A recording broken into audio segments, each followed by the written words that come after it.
ফুলবাৰী উচ্চতৰ মাধ্যমিক বিদ্যালয়ৰ প্ৰাক্তন সতীৰ্থ সন্মিলনৰ আজি লাইখুটা স্থাপন কাৰ্যসূচী। লখিমপুৰ শিক্ষা খণ্ডৰ অন্তৰ্গত অগ্ৰণী শিক্ষানুষ্ঠান ফুলবাৰী উচ্চতৰ মাধ্যমিক বিদ্যালয়।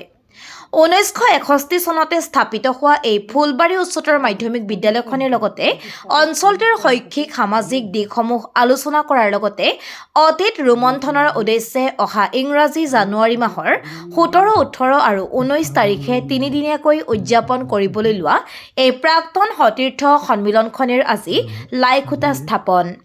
বিদ্যালয়খনৰ অৱসৰপ্ৰাপ্ত বিষয় শিক্ষক মহেশ্বৰ নাথে শুভ উদ্বোধন কৰা উক্ত কাৰ্যসূচীত উপস্থিত থাকে বহু কেইগৰাকী প্ৰাক্তন সতীৰ্থৰ লগতে অঞ্চলটোৰ কেইবাগৰাকীও ব্যক্তি।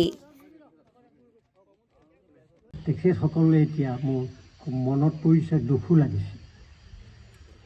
মাজতে কিছু আমি যেতিয়া ৰত্ন জয়ন্তী পাতিছিলোঁ তেতিয়া আমাৰ সেইসকল শিক্ষক আছিল, এতিয়া সেইসকল নাই। গতিকে মই এইখিনিতে সেইসকল শিক্ষক য'তেই থাকক তেখেতসকলে যাতে সদগতি লাভ কৰক।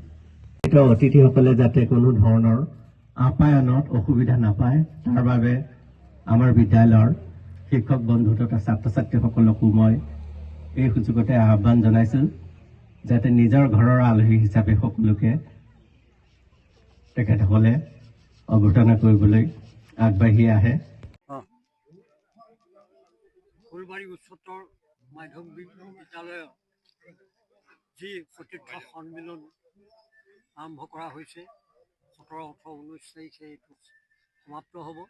গতিকে এই অনুষ্ঠানটিত আমি লাইখুটা স্থাপন কৰাত অংশগ্ৰহণ কৰিলোঁ।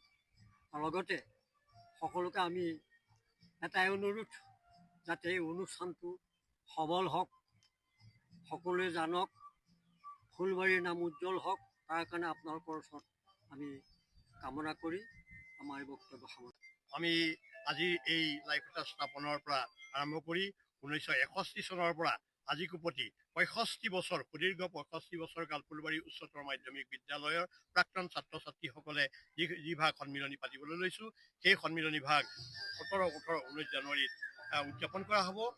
সকলোকে এই সন্মিলনলৈ আমি সজোৰে কাতৰে বিনম্ৰভাৱে অনুৰোধ জনাইছোঁ যাতে আপোনালোক সকলোৱে আমাৰ প্ৰাক্তন সন্মিলনক সহযোগ কৰক আৰু ফুলবাৰী তথা ফুলবাৰী উচ্চতৰ মাধ্যমিক বিদ্যালয়ৰ গৌৰৱ অক্ষুণ্ণ ৰাখক। তাৰ বাবে সকলোকে আমি আহ্বান জনাই আমাৰ ক'বলৈ